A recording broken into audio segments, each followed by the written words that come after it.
Hello everybody. Super good morning everyone. Kevin Chan here, 7:30 in the morning. Right. So today gonna bring you a little bit of a different pace. So we're gonna have a session that talk about human. Right, today the first one in this particular channel, I'm gonna pick somebody who is very close to the history of Malaysia, right? So he is the Admiral in China, right? So he's actually Admiral Zheng He, right? So Zheng He, right? So then we're gonna talk a little bit about this particular person and the place that he actually bring him up lah, the place that it actually bring him up, right? So because why there's gonna be an excursion, we are going to that particular area, so I borrow this particular occasion to talk about some historical figure, which I will continue to talk about some of them. So that's why you guys need some background on a lot of things that is happening in China, how China classified things, right? How the ancient people basically do classification. So we have done the first session of classification, which is entity classification. Today, I will link it back to the entity classification so that you all will start to understand that, there is a linkage between how things are being named and identified, right? So there's a reason why they name it, but the reason might not be the one that you think it is. Right, so we're gonna talk about that. Right, so hello, I can see that Pekpo is around, GB, Kelvin, PJ, Kissing, Anna is around. Brian, how are you doing? Right, so hopefully you guys are doing fine. Right, so today we're gonna talk about Admiral Zheng He. Right, so in Malaysia, it's basically called Laksamana Zheng He. Right, so very famous guy. Right, so he's the guy who bring his entire fleet to the Malacca. Right, so and he's the one who bring Putri Hanglipo, is one of the unfortunate princes that got exiled to our place. And the entire Baba Nyonya culture was actually started by him bringing Miss Putri Hanglipo over to Malacca. Right, so you guys go from Malacca, then there is this Baba Nyonya culture. Thanks to this particular person for exporting the princess into Malaysia. Right, so we will talk a little bit about him and his history. So there are a few things that you will start to understand, as we go through each and every one of these great people, right? You will start to see that there is a pattern, right? So that's the interesting part of it. You start to see that there is a pattern, and it goes very well into the historical of how things work in the eastern side, right? So it's just for you to understand that. Come, let us go down to the smaller version of me, right? So and you guys can see your chat. Right, by the way, this chat is not for you to read, just for you to see only that the chat is moving. Sometimes I tell you chat is not moving, right? Then okay, come, let's take a look at this, right? So now yep, there are still people who are what happened? Screen is not changing, so wait, always like this. Yeah, there we go. Right, so screen changing, right? So screen is stuck. Laksa for breakfast. Right, Kissing is quoting one of the Malaysia's joke. So by the way, Admiral, if you translate to Malay, is called Laksamana, right? So Laksamana has been used, overly used by us, to accuse Zheng He of forgetting to buy laksa. Laksamana is where is the laksa, right? So Laksamana Zheng He means Zheng He, where's my laksa? Right, so now you want to get in touch with me, please go through Telegram. Right, so join the Telegram channel. You can go Telegram and find me. Right, so you can PM me through Telegram and anything. Just go and find me through Telegram. Easy. Right, if not, you can go to the newsletter there. Right, so newsletter there. Now excursion related thing is actually written in the newsletter. If I go any place, visit any temple, visit any place that is a bit worthy, the landform is pretty okay, look pretty nice. Then I will write about it in the newsletter. Right, so newsletter also the same. You can PM me in the Substack, or you can go to the community channel. Community channel, you can also find me. This one will be on Facebook. You can PM me through Facebook Messenger. Right, no problem. Right, so very easy to get in touch with. Hello, Stuart. Good morning. Right, so how was Kenny G? Right, hopefully it's great, and Jocelyn as well.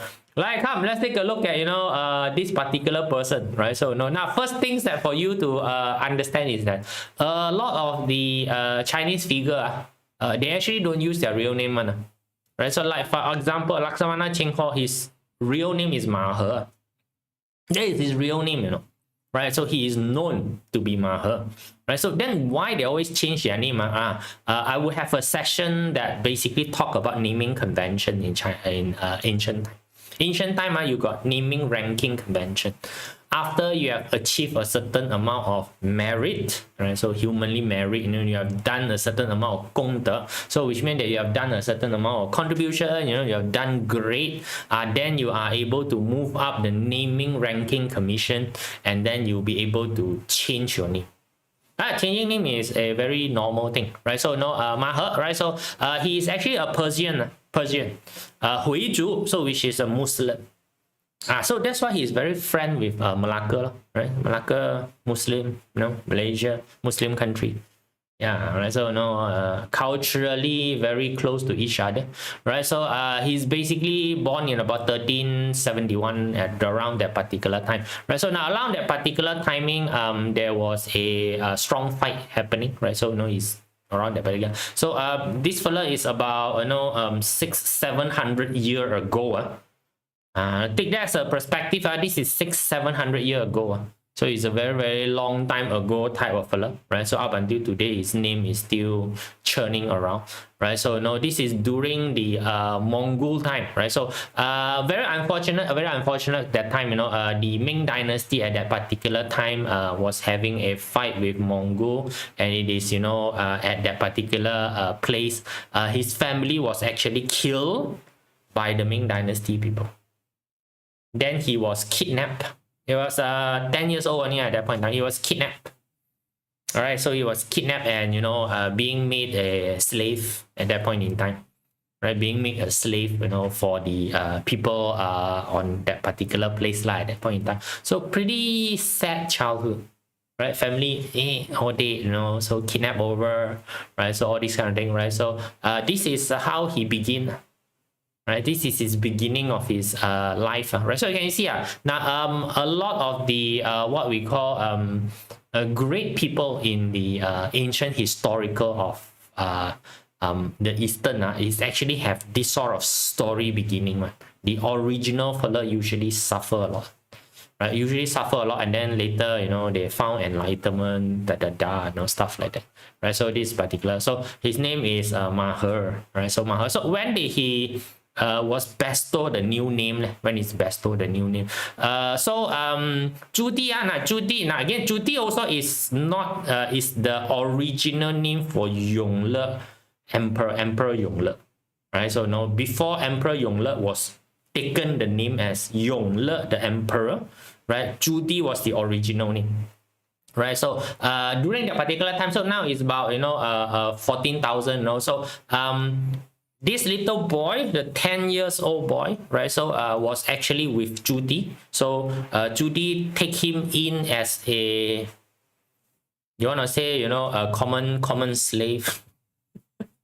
Right, he took the fella in as a common slave and basically raised him, right? So then Zhu Di ascend to the throne, right? Zhu Di ascend to the throne and took up this particular name in Yongle, right? So when he took up the word Yongle at that time, the Ma He has already helped a lot in terms of Zhu Di's ascension. So which means that when Zhu Di was still Zhu Di, not the what we call not the emperor yet, so they have to do a lot of things to, you know, secure, fight here, fight there. Ma He was one of the fellow who actually assisted in the entire process, right? So, you know, what happened is that, you know, when he took over the empire, you know, and called himself Yongle, then he bestowed the surname Zheng, right? Given the surname Zheng to him. So now he is named Zheng He, right? Instead of using his own family name Ma He, change family name to Zheng He. So now can you see that, you know, this one is very synonymous with Western as well. Now Western, last time the slave all don't have family name. Slave doesn't have any family name. So what happened when the slave was freed? Right, so there were, you know, a period of time whereby the slave was all given, you know, freedom. You know, I don't know, I think it's Washington. right? So then they have to adopt a family name. So a lot of them uses the trait that they are in to become their family name. Like for example, Taylor, right? Like Taylor Swift. No, sorry, Taylor Swift, the surname is Swift, not Taylor.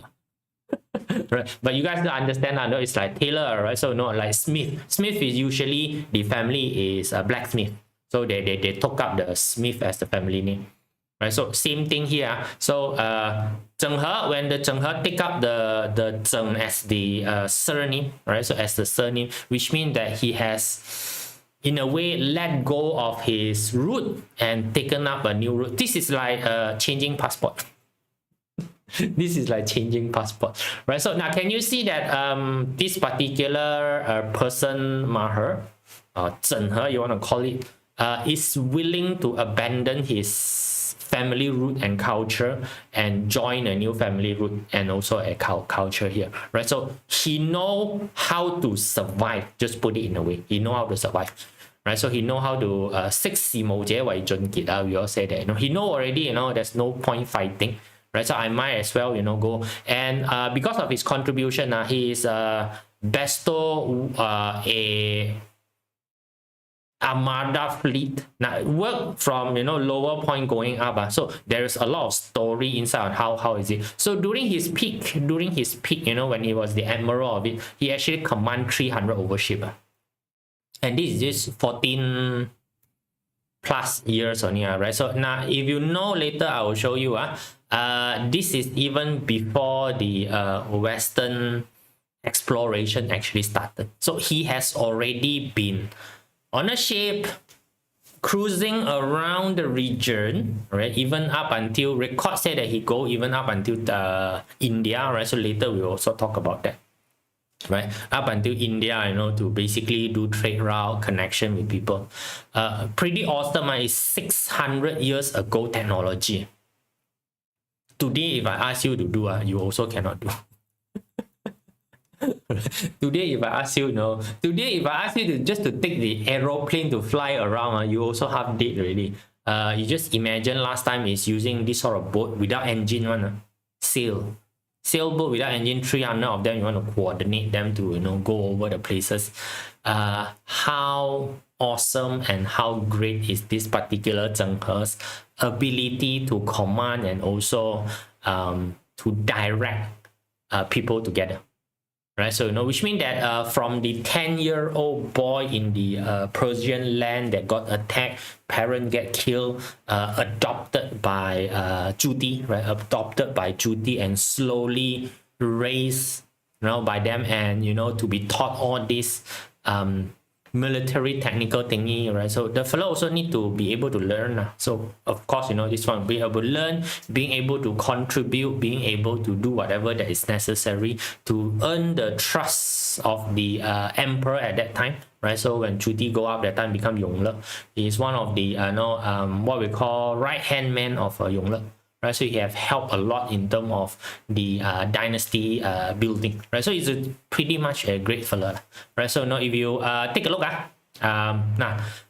he is around, you know, 1404, right? He's already, you know, 300 ship, you know, blah blah blah, big admiral at that particular time. So Christopher Columbus, you guys know, the one that, you know, supposedly in the history said that discovered America one, right? That is 1492. That's 100 years, you know.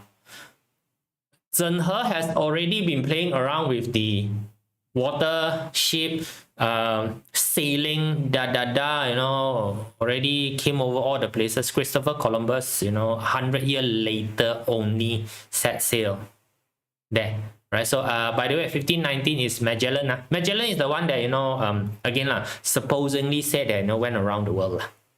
Right, went around the world, and he's the one that, you know, basically proven, I don't say they want to say proven, that the world is a circle. Before this, the world was flat. Today, there are still a group of people say that the world is still flat. It's fine, right? So just for a timeline for you to take a look, right? So, you know, the Western history, which we are, you know, very, very familiar of, that, you know, it's, oh, you know, so when you talk about, you know, shipping and everything, a lot of people would have quoted, you know, Christopher Columbus, But in actual sense, you know, our Chinese counterpart has already done a lot of this thing, right? So now I always say the problem with the Eastern world, Eastern culture is that their record keeping is pretty lousy. Marketing, no need to say lah, their marketing is even more lousy. Right? It's maybe because of the Eastern culture who always what we call emphasis this thing called we need to be humble. He has probably done a lot of other thing that was not recorded, right? So he had probably maybe found a lot of different places that was not recorded, but doesn't matter, right? So we just need to know that this particular person exists, right? So now the place that he actually was not born was taken to and raised to become this particular Admiral of the Sea is called Fuzhou, right? So he was taken over to Fuzhou there, right? So Fuzhou is where Yongle run his country, right? So, you know, we will be doing an excursion going to this particular area to look at the feng shui at the place. So later, you know, I'll update you a little bit on that, right? So now back to this now. The interesting part of the entire story where I will tie you back to the naming convention is in one of his expedition, very cute in one of his expedition is basically in India. Right, so in India, they gave him something that is very, very rare 600 years ago. This one is story that is about 600 years ago. Right, so he got a giraffe. He got a giraffe. Right, so now just imagine at that point in time, nobody in freaking China have seen a giraffe before. This is a unknown creature. This is as good as a dinosaur today.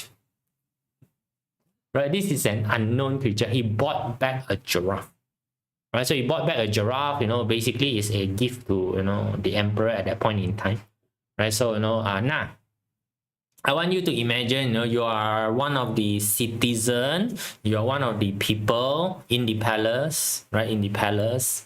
Right, so because this particular giraffe, you know, have to be in the palace, or you're lucky enough to be in the path of the transport, you know, when the ship arrived, and the giraffe exited the ship, you know, you need to transport the giraffe from the pier to the palace, right? So the entire thing, no one has seen this particular things. No, it's not from Africa, it's basically from India. The India emperor received this gift from Africa. Africa, you know, they got trade route to India. It was given to him, and India, technically Bengal, right, at that point in time.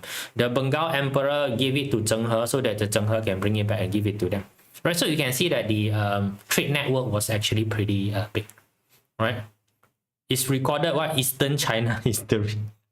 Yes, this is basically recorded. So you can see the people in China at that point in time cannot brain this creature, right? So all the record was written as Qilin, right? So Qilin is what? Qilin is a horse with a dragon head, right? With a horse with a dragon head. Basically, this is a hybrid of a dragon and a horse.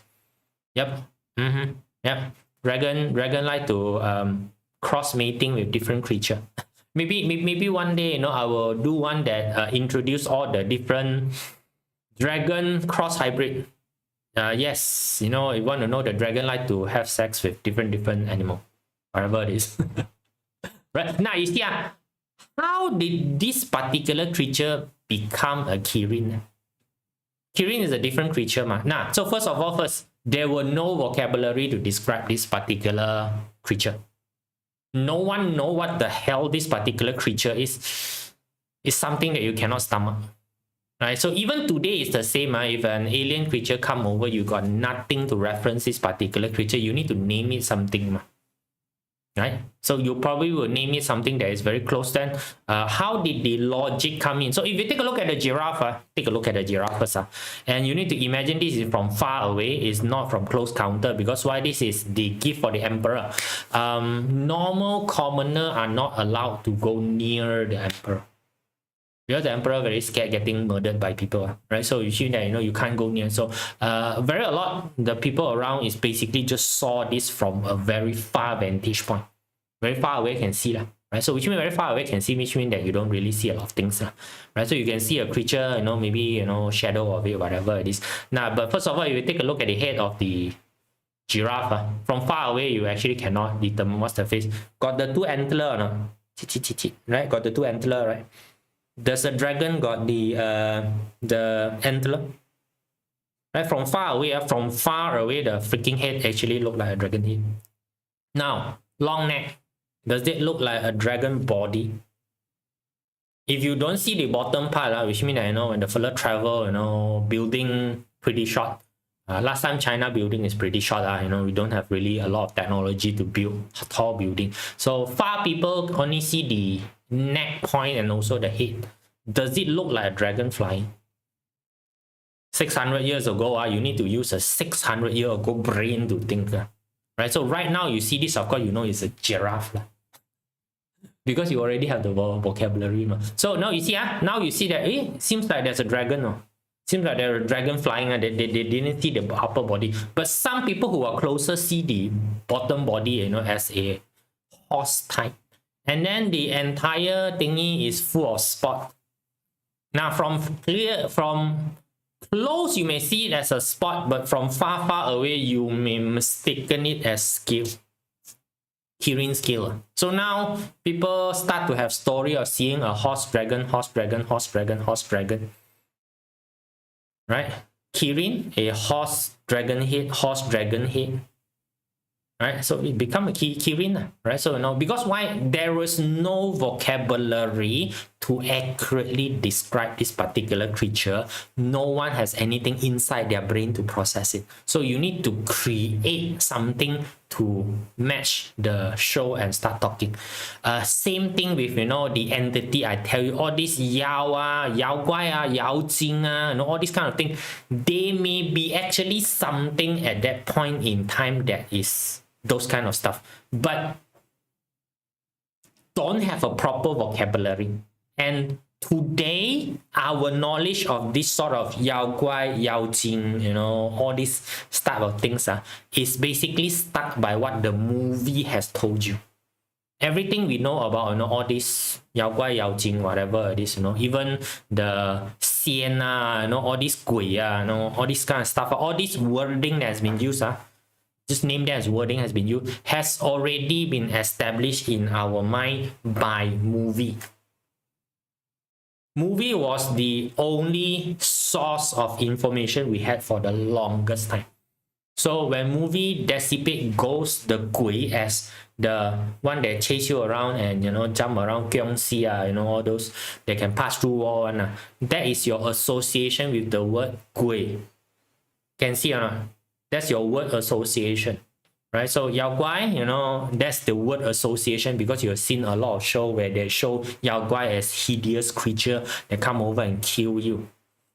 Right? That is our knowledge. But during that time, I am sure there are certain things that they have seen that they cannot stomach.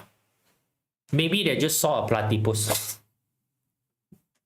Right, you just imagine 600 years ago, if somebody, you know, like this brought a platypus over to, you know, from Australia, right? Platypus is Australia. Yes, Australia, you know, somebody from Australia, you know, maybe, you know, one of the great explorer from China, not Zheng He, right? So somebody else actually reach Australia and then, you know, capture some of the platypus, you know, bring it over back to China, and they saw the platypus as in, you know, got duck beak you know, rabbit leg you know. So what do you call that particular creature? Don't know. You might call it a Yao Guai.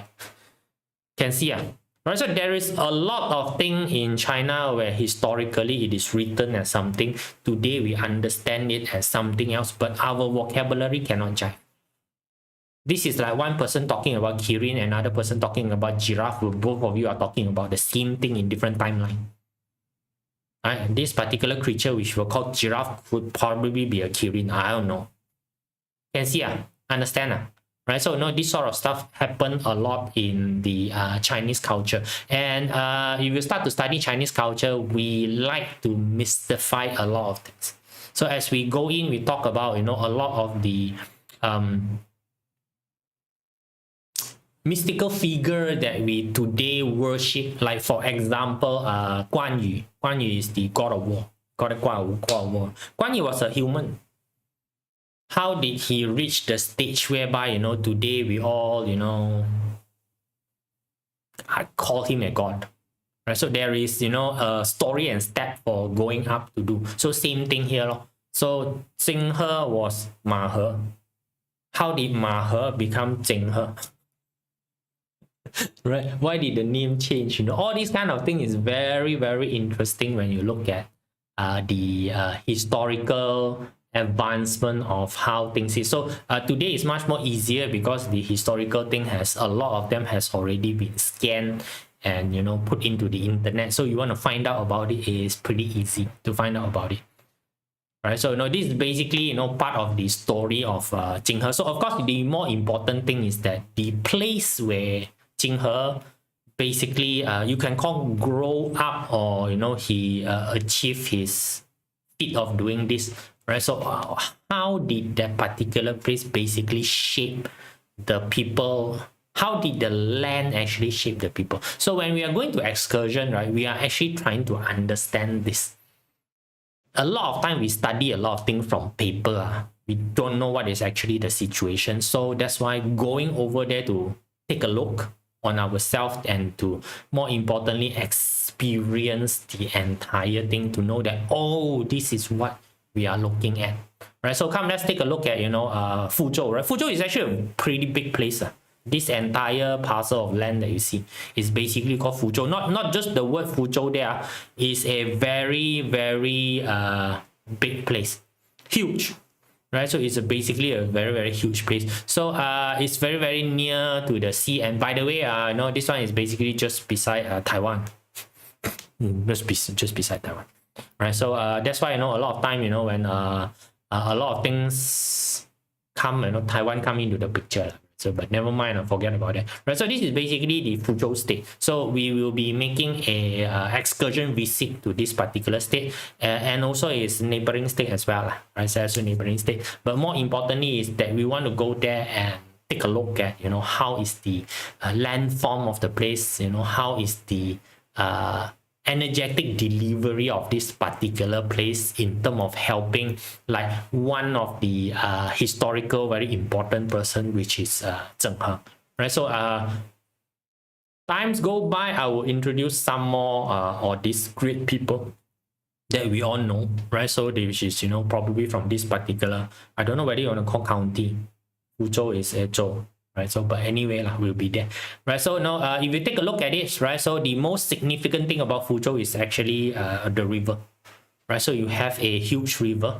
Right, so in Chinese feng shui study, I don't know, in Chinese feng shui study, so if you study landform study, there is actually a part, apart from a mountain study, the other important study is actually river study. Right, so Fuzhou people speak Hokkien. They speak Hokkien, which is very near to Hokkien. Okay, so which is very near to Hokkien. So Hokkien is actually a very small little sang. Hokkien is a sang. So sang is much more smaller. Right, so it's a much more smaller. So Hokkien is a branch of this particular Fuzhou. Right, it's a bit of a branch. So it's like you know, mega English. You got England English, American English, Australian English. You know, type of it. You want to call accent? I also don't know whether you want to call accent. But you know, very, very, very close, right? So very, very basically close. So in river study, there will be one river that is very auspicious, which is the Nine Bend River, Gao Kok Sui Nine Bend River. Right, so we will go there and, you know, we will take a look at the Nine Bend River in Fuzhou. Interesting, right? So this one, you know, is for you to basically understand how the entire thing works. Right, so now, of course, you know, more importantly, you know, so this is a Google Earth map of Fuzhou. Same place, same particular area. So can you see that the particular river coming in, how did the land actually help shape the river? Right, so the river carries all the qi from the land. The job of the water is actually to carry qi. Right, so now, of course, in the feng shui, that tells you that, you know, water cut off qi. Water doesn't really cut off the qi, right? So of course, left hand side qi doesn't go to the right hand side doesn't go to the left hand side, but the river will gather and bring all the qi down to the qi mouth. So you can see that the Fuzhou is basically in a qi mouth area. Qi mouth means that two or more river coming to meet each other is called a qi mouth. Interesting, right? So there is a huge qi mouth there. Right, so we will go there and take a look at how the landform shape this entire thing, and hopefully you'll be inspired by one of these figure, which is Zheng He. In 600 years ago, he managed to control a fleet of 300 over ship and to be able to go on his own version of excursion. And by the way, when he's very what we call small that time, his dream was to go for Hajj. Any single Muslim would know that going for Hajj is like their epic dream of doing things, right? Going for Hajj. He also the same. So probably one of the main driver for him for to being one of these greatest explorer ever in China was actually he's trying to go to Hajj. That's all only, right? So Canberra with more than 9 water formation. No, it's not called 9 water formation. It's just called 9 bent water. So it's a formation. In actual sense, does it have 9 bend? I don't think so. Right? I don't think so. Probably got more than 9 bend. Right? So we will go to a place whereby we will be able to see this water formation. Right, interesting, right? So now this side of things, right? Malaysia, sorry lah, cannot really find, right? So there's one in Klang but cannot see, right? Klang River is a bend river, very nice bend river. Don't have 9 bend, but we still call it a 9 bend river, Gao Kok Sui. As long as the river is bendy, we call it Gao Kok Sui, right? So it's just that it is not as easy to see, but in China it's much more easier to. Everything is max big. Right, so if you are interested to join us for this particular experience, right, so you can register yourself, right? So the date is 21st to 28th of March. So this is going to be a 8 days experience. To put it away, it's pretty long, right? So pretty long. So if you minus out the in and out, 6 days solid that we will be traveling around.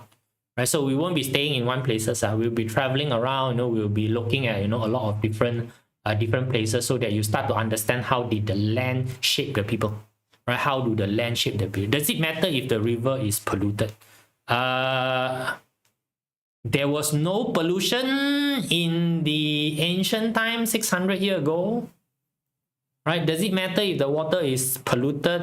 Yes. Okay, it does matter. But anyway, polluted water just mean that the source of your income is not so clean. That's all. You are still earning legal tender. Just that the way that you accumulate the money may not be conventionally acceptable. Right, so if you want to join, just scan the QR code, right? So just scan the QR code, you bring to a Google form, you fill out the Google form, the relevant organizing committee, right, which is headed by my good brother Luis Cha. He will handle the rest of it. You got any what we call arrangement question, right? So I'm sure you got a lot of arrangement question, right? So you can go and ask him, because he's the one who's gonna do most of the organizing work, not me. Right, so I'm just the salesman. I'm just doing the salesman, right? So yeah, amazing to navigate and manage 300 fleet, right? So like right now, if I ask you to manage 300 people, also you find it headache, right? Fleet, right? So 300 fleet at that point in time is probably equivalent to maybe 30 over 1,000 sailors, right? 30 over 1,000 sailors, maybe everything together. So you can see, he's basically going around with an entire city population. 30,000 is already an entire city population. So he's moving around, everywhere with an entire city population. So the river is snake shape. You want call snake shape can, you want to call dragon shape can. Normally they will name it as dragon. That's why we like to use the word dragon a lot, right? So dragon, is in whatever, right? You can also call caterpillar shape. You can also call, a millipede shape. Doesn't matter, whichever shape that you like. All right, so you can scan the QR code, you know, you can register yourself, right? So then the relevant organizing committee people will get in touch with you, right? So, or you have any question that you want to ask, you know, again, you can Telegram me, you can go Substack and PM me, you can go YouTube. You can go Facebook and also PM me as well, right? So season 3 go Mo Dong San, I don't know that one. Right, that one I don't know. So this one, you know, is organized by Luis Rose. You have to go and ask him. I just tag along only, okay? Right, so now this is one of the excursion that we're gonna do, right? So now if you are interested in all this experiential, go to the place, understand the local culture, and more importantly, you know, really study and understand landform as in how it should be, rather than, you know, on the book, just all theory looking at paper, right? So if you're into this, feel free to do so. So make sure that your March is basically free. So it's about 6 months down the road, I think. Is it 6 months? July, August, September, October, November, December, January, February, March, about 8 months down the road. I think it's enough for you to do your preparation, taking leave, right? So it's not a school holiday, so you know you can still put your children in jail while you go and enjoy yourself. All right, so it's 21st March until 28th of March, right? So if you are interested during this particular time in a experiential or going to take a look. Oh yeah, I know, just pre-warn first. We are not going to what we call tourist destination. So these are places usually normal circumstances you won't go and visit. Okay, right? So if you are going to places, you know, whereby normally you can go and visit one, you know, you go on your own. You can book on your own, right? So we go there, you know, so we will tell you the story of the place, we give you explanation on all the landform, you know, so on all this. Can are we covering feng shui topic like Penang? Huh? Why are we covering feng shui topic like Penang? It will be feng shui topic for Fuzhou lah, Fuzhou feng shui topic lah. Right, so yes, it's basically an educational tour. Right, so it's not gonna be those, you know, go there, take a few photos, then zao type of, you know, tour.